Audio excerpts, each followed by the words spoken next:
तो friends, welcome to my channel Edufile. आज की इस वीडियो में हम लोग सेकंड लॉ ऑफ थर्मोडायनेमिक्स के बारे में डिटेल में डिस्कस करने वाले हैं। यहां पे हम लोग जानेंगे सेकंड लॉ क्या होता है, ये क्यों आया और इसके कॉन्सेप्ट को। तो सबसे पहले जानते हैं ये क्यों आया।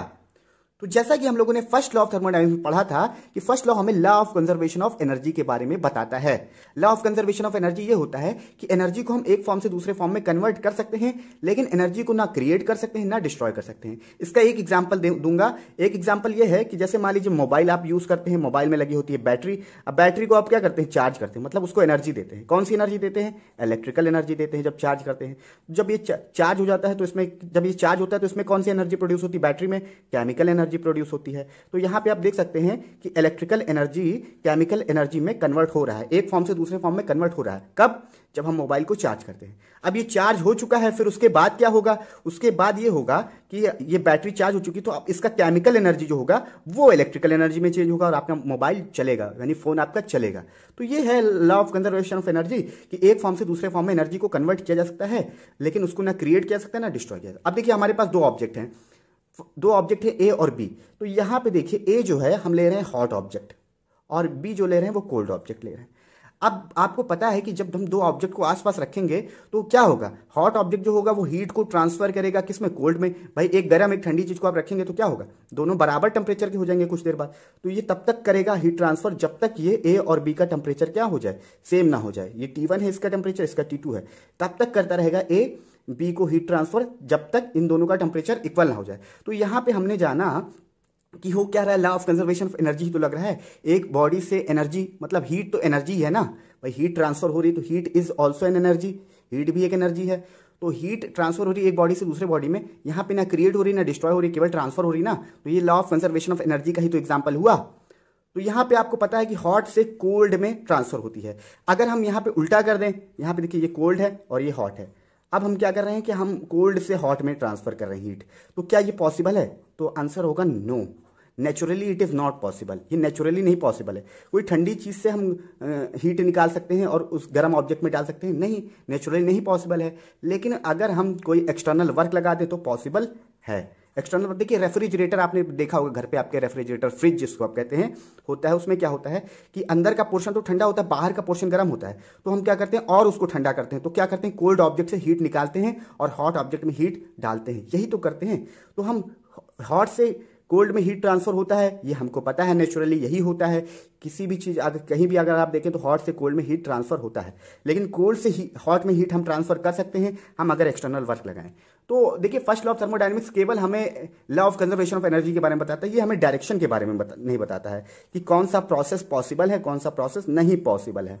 भाई देखिए हॉट से कोल्ड डाला तो प्रोसेस पॉसिबल है, क्या कोल्ड से हॉट वाला पॉसिबल है? तो नहीं पॉसिबल है नेचुरली। तो ये हमें डायरेक्शन नहीं बताता है कि कौन सा प्रोसेस पॉसिबल है कौन सा नहीं। ये डायरेक्शन को हम सेकंड लॉ ऑफ थर्मोडायनेमिक्स से जान पाएंगे कि कौन सा प्रोसेस पॉसिबल है, कौन सा इम्पॉसिबल है, कौन सा रिवर्सिबल है, कौन सा इरिवर्सिबल है। ये सारी चीजें हम सेकंड लॉ ऑफ थर्मोडायनेमिक्स से जान पाएंगे। तो इसीलिए सेकंड लॉ ऑफ थर्मोडायनेमिक्स आया। अब जल्दी से डिस्कस करते हैं। तो सेकंड लॉ ऑफ थर्मोडायनेमिक्स के दो स्टेटमेंट दिए थे। केल्विन प्लैंक ने पहला स्टेटमेंट दिया था, क्लॉसियस ने दोनों स्टेटमेंट दिए थे, जो कि बहुत ही आसान है। तो पहला स्टेटमेंट हम पढ़ते हैं, it is impossible to construct a heat engine that will extract heat from a single reservoir and convert it into equivalent amount of work. अच्छा, इसको आसान लैंग्वेज में आपको बताऊं कि ऐसा कोई भी इंजन नहीं है जो क्या करे 100% हीट को क्या कर दे, वर्क में चेंज कर दे। वो क्या करेगा, कुछ ना कुछ पार्ट को वेस्ट करेगा, जिसको हम सिंक बोलते हैं या फिर सेकेंड रिजर्वायर। एक रिजर्वायर से काम नहीं चलेगा, हमें क्या चाहिए भाई, सिंक भी चाहिए ना, हीट कुछ वेस्ट भी होता है।